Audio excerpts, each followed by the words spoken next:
say something super profound. I don't know if I will. Um, but I do. And the great thing is you're all three veterans too. So I did have a lot of like first time people doing this for the very first time in the last call. So we did cover a lot more of that sort of initial, how much do I, push and that kind of stuff. So we'll skim over some things. But maybe just as a reminder, I mentioned already, Joe and David have been on one of these calls already, but and Scott, you may have too. I don't remember. I just remember the Atlanta connection earlier.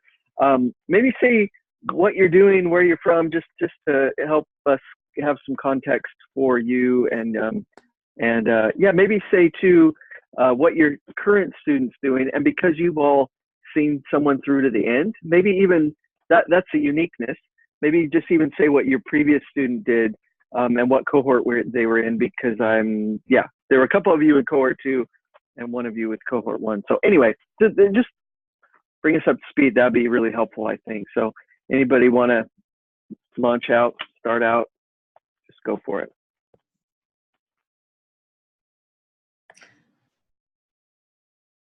I will do it, I guess. I won't be all that shy. Shout out to the West Coast. Anybody else from the West Coast? I guess not, huh? Okay, good. All right. Well, I live in Grand Terrace, California, which is basically between Riverside and San Bernardino. So that's the reason why it's called Empire, because it's, evil in San Bernardino. I'm kidding. So I've been transitioning in my wife's work as well. I've been a hospice chaplain for the last 7 years or so, and recently been asked by my hospice that I'm employed by to do the grief and bereavement program. So now I'm a bereavement coordinator. And how that relates to ministry is that it is ministry. It's just out in healthcare land. Recently was ordained in the Wesleyan denomination over this last summer as an associate pastor, and I serve at a local church in Covina. And I've recently became a coach inside of the denomination, coaching pastors. I'm currently coaching a church planting pastor in Sacramento. She just launched their church this last month. And so it's a little bit about me. And I coached Joe in cohort 1 through his program. And last year I didn't have a student, so I'm glad I was given a student this semester. And Joe's doing great. Joe did a great project on how to take and kind of redeem student discipline on college campuses and turn it around into more of a discipleship opportunity. When he was an associate, kind of like an RD, resident director at Tabor College. And then in the middle of the program, he got a new job, and he's now the associate dean. Actually, he's now the dean of students at Ohio Christian University in Ohio. And so it was kind of cool for me because I got to kind of coach him through that transition, which was really awesome. And he's doing spectacularly well. So. Great. Thank you. Mm-hmm.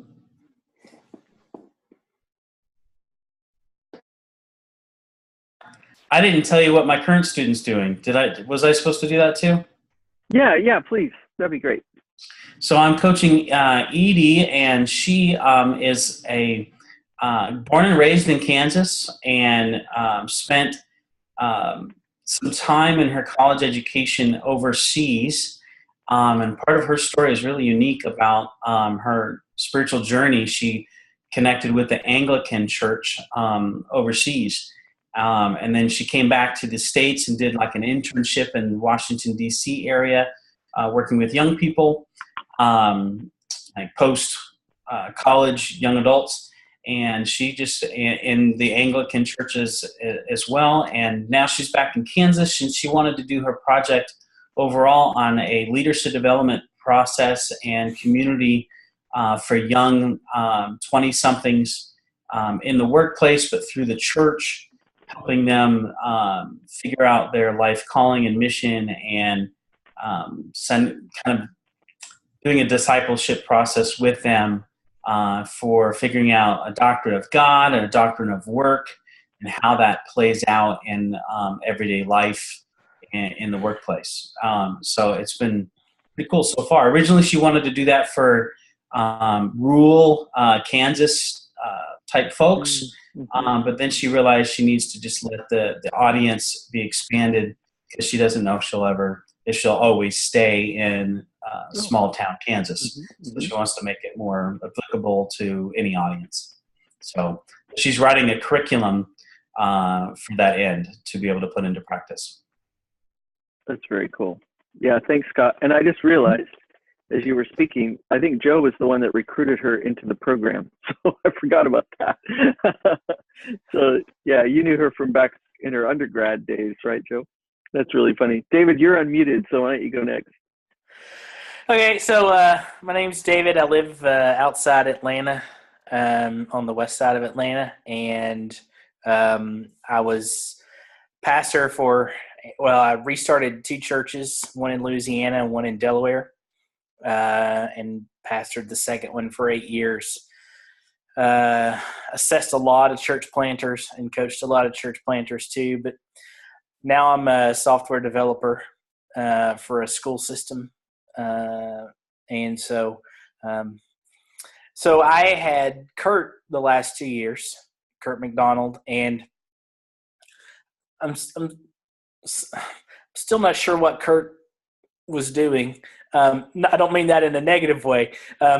He started out wanting to teach leadership, and so we started out in that direction. And then for his project, and we kind of moved him along, but for his project, he wanted to do something practical. And so he started monetizing a YouTube channel for a couple of multiplayer games. And so we talked about how to do that, how to build his website, and how to develop the YouTube channel, monetize it, and do screen casting of his games, and how to get past certain levels and any cheats that he might know of, or workarounds and those kinds of things. And he is now, I was thinking he was going to hear Rick this week or last week, but he has applied to George Fox in their Doctorate of Business Administration. I haven't heard. Have you heard anything? I haven't. It's something this week. I think maybe it was Tuesday. So I think maybe it's tomorrow. I think, yeah, I haven't heard anything else either. Yeah, so he wants to teach in that area, and so that was one of the reasons that we talked about doing a project to make sure he had some additional business experience and entrepreneurial kind of experience starting some things. And so it actually turned out pretty well. He started getting a lot of traffic and some pub from that YouTube channel, and started doing pretty well there.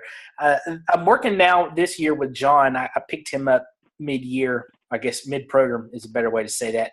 And he is looking to plant a church in Rapid City, South Dakota.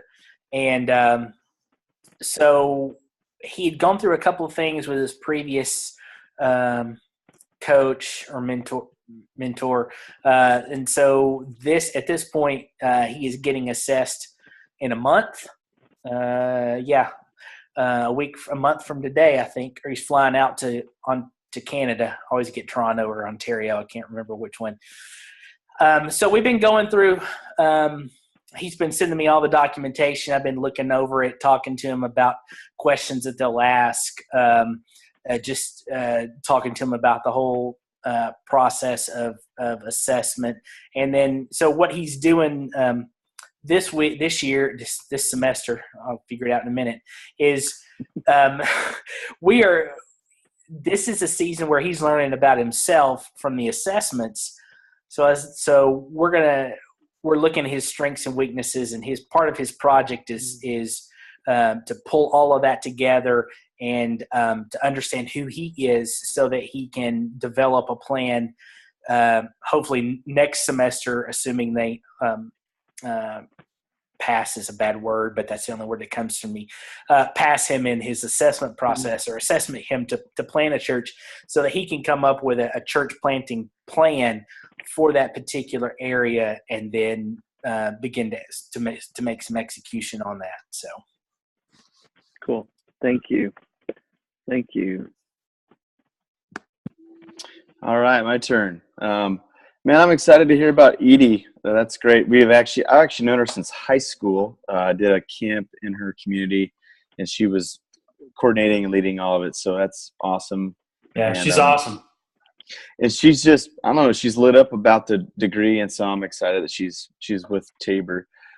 So I'm Joe. I currently live in Memphis. I've been here 6 months.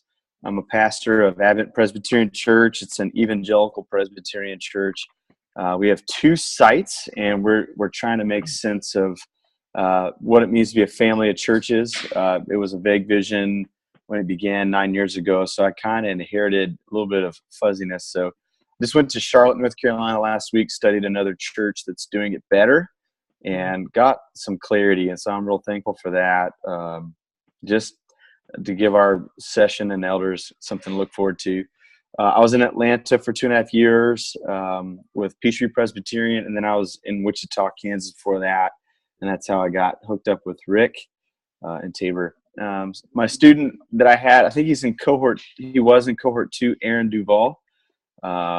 He is doing a D-Min with Lynn Sweet at Portland Sim, I think the semiotics track, and so he just started and excited for him. Knew that he was going to go on to the next thing. What he did for me, he had this idea of it wasn't incarnational preaching. That's the good word. Reincarnational preaching. He wanted to be provocative towards his semi-fundamentalist crowd. And so he did a great job studying preaching to post-mods and millennials. And then he started a podcast. I don't know if he continued on. I think he wanted to continue on after graduation, but I think with starting at Portland, he ended up changing his mind. But he did a great job with that. The person I have now is Jeremiah Jones. He's an interesting guy. This is my first semester with him. I think it's his first semester in the program. He and some of his buddies have a podcast community called the Fireside Community. Real thoughtful guys, intriguing things that they engage with. One of them is real theoretical, one's more pastoral, and I think Jeremiah is more artsy. He loves the arts, and part of his duties this semester is he's going to make a series of videos in the season of Advent for that's how to articulate Advent in a more video-driven format.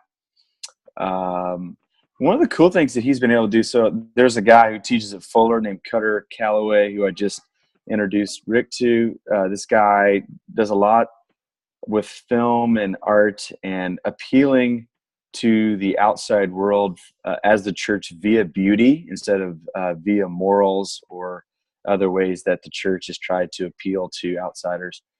And so I actually got them on the phone together, which is awesome because Cutter, he just has this compelling vision of how we can appeal via beauty, how the Christian arts world has missed the point on that, and how we can learn from some of our, I don't like to use the word secular, but just, I guess, non-Christian, explicitly Christian counterparts. So Jeremiah's brilliant, and I've listened to some of his friends, their Fireside Community podcast, and it's stunning stuff. I mean, and they're young guys, and they're like wading into deep waters, and so I can't recommend them highly enough. It's pretty pleasurable listening, and I've been growing in my faith because of it. So I'm looking forward to the next 2 years with him if he chooses to continue to have me walk alongside of him. So I think his project is ultimately still taking shape.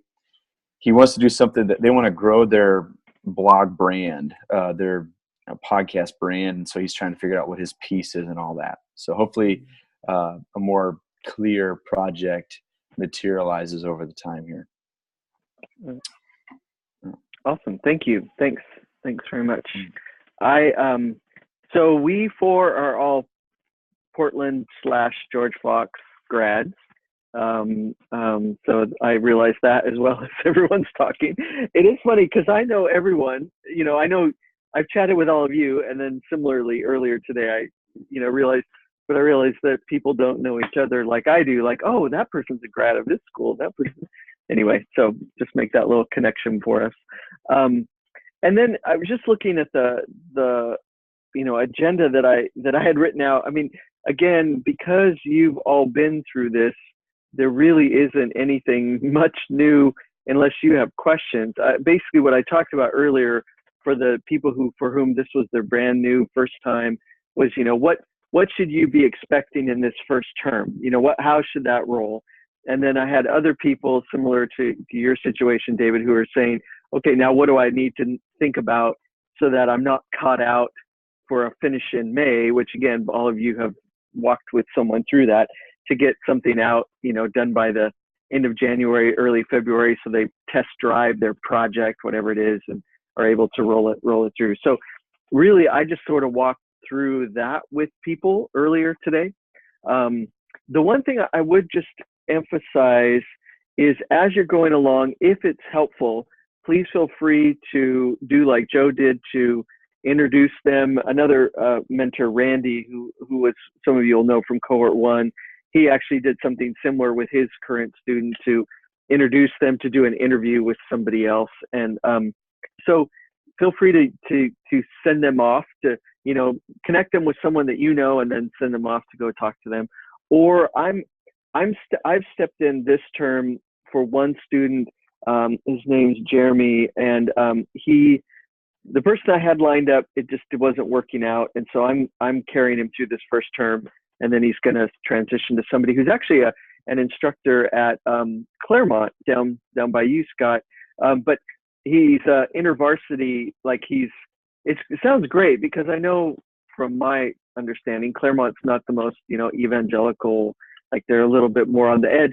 But this guy's a InterVarsity through and through, and he's teaching Old Testament at Claremont. So he's also Asian, and what the student wants to do is talk about reconciliation and racial integration in South Dakota, which is pretty incredible, because there really isn't a lot of diversity, but there's Asian diversity. So we've been looking for someone with a PhD. Someone at InterVarsity knew this guy. His name's Jeff, and anyway, have arranged, and so he'll take over in January. But all I was going to say is, one of the things that we landed on was having Jeremy take a MOOC, one of those free open online courses from the University of Illinois on racial diversity and integration and reconciliation. I'm taking it too. It's fascinating. Really, really good course. It's 4 weeks, and I'm requiring him to get the certificate at the end. I'm not doing all the work. I'm just watching the videos. But I'm making him do all the work, and that counts for part of his hours. So, Scott, you had unmuted. Sorry, I just kept on talking, so I apologize. But go ahead. I was just going to say that that's a really good topic for somebody that's in Claremont. That's a big thing that they do stress and talk a lot about there, because there's a lot of racial and religious diversity on that campus, so that's a big deal. Okay. So that's a good match. Good. That's helpful to know. I talked to him today on the phone for the first time. We've emailed back and forth. He seemed like a really great guy, young, PhD, and really seemed like a really good guy. That's my stomping grounds. I do a lot of patient visits and stuff in that area. Okay. So, okay. Yeah. Very cool. Very artsy. It's an artsy community. Very artsy. Oh, interesting. Okay. Good. Yeah. Good to know. Well, as you three think about, moving forward with the students, David, you've got 1 year with the person you're with, virtually. I mean, one school term. The rest of you are starting new. Do you have any questions? I want to respect your time as well. I know it's evening, you've got families, but just want to take this time to kind of provide space if you had anything.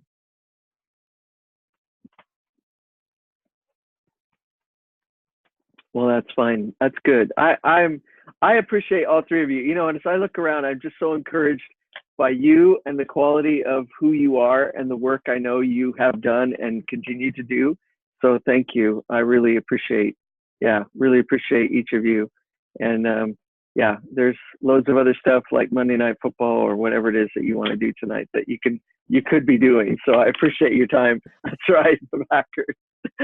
I'm actually meeting with my student tonight. Oh, nice. Okay, good.